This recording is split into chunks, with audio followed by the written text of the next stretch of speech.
Mobile phone എന്നുള്ളത് നമ്മുടെ ലൈഫിൽ നമുക്ക് ഒരിക്കലും ഒഴിച്ചുകൂടാൻ പറ്റാത്തൊരു കാര്യമാണ്. ഇത് എൻ്റെ ഫോണാണ്, സാംസങ് ഫ്ലിപ്പ് 5. ഇത് ഈ ഫോണിൻ്റെ കഥയാണ്.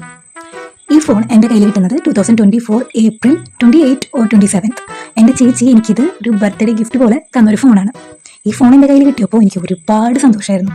കാരണം ഞാനൊരു K-ഡ്രാമ ഫാനായിരുന്നു ആ ടൈമിൽ. ഇപ്പോഴും ഇതേ K-ഡ്രാമയിൽ വളരെ ഇമ്പോർട്ടൻ്റ് ആയിട്ടുള്ള ഒരു എക്യുപ്മെൻ്റാണ് ഈ ഫ്ലിപ്പ് ഫോൺ.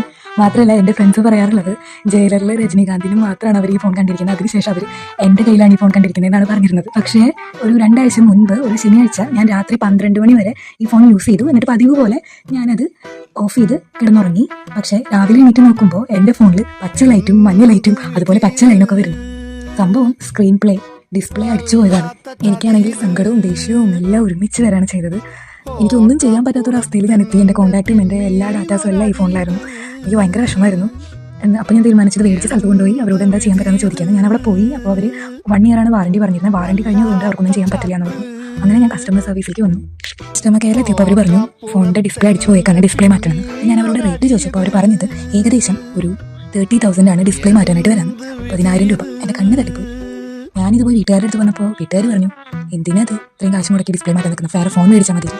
ഞാൻ എൻ്റെ ഫോൺ രാത്രി മുഴുവൻ ചാർജിൽ വെക്കുക, അല്ലെങ്കിൽ അതിൻ്റെ മുകളിൽ കയറി കിടക്കുക, അല്ലെങ്കിൽ അത് എൻ്റെ കയ്യിൽ നിന്ന് നിലത്തേക്ക് വീഴുക, അങ്ങനെയൊന്നും സംഭവിക്കാണ്ടാണ് എൻ്റെ ഫോണിൻ്റെ ഡിസ്പ്ലേ പോയത്.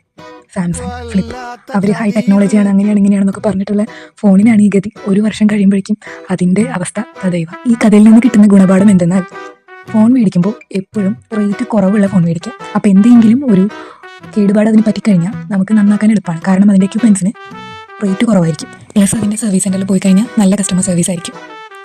എന്നോട് പലരും ചോദിച്ചിരുന്നു ഇതിൽ ലൈൻ വരാറുണ്ടോ എന്നുള്ളത്. ഈ ഫോണിൽ ഇപ്പോൾ ശരിക്കും ലൈൻ വന്നു. പച്ചയും മഞ്ഞയും ചുവപ്പും എല്ലാ ലൈനും വന്നു. അപ്പോൾ എല്ലാവരും ഹാപ്പി ആയിട്ടിരിക്കുക. ആരുടെയും ഫോൺ എൻ്റെ ഫോൺ പോലെ കേടാൻ വേണ്ടിയിരിക്കട്ടെ. ബൈ.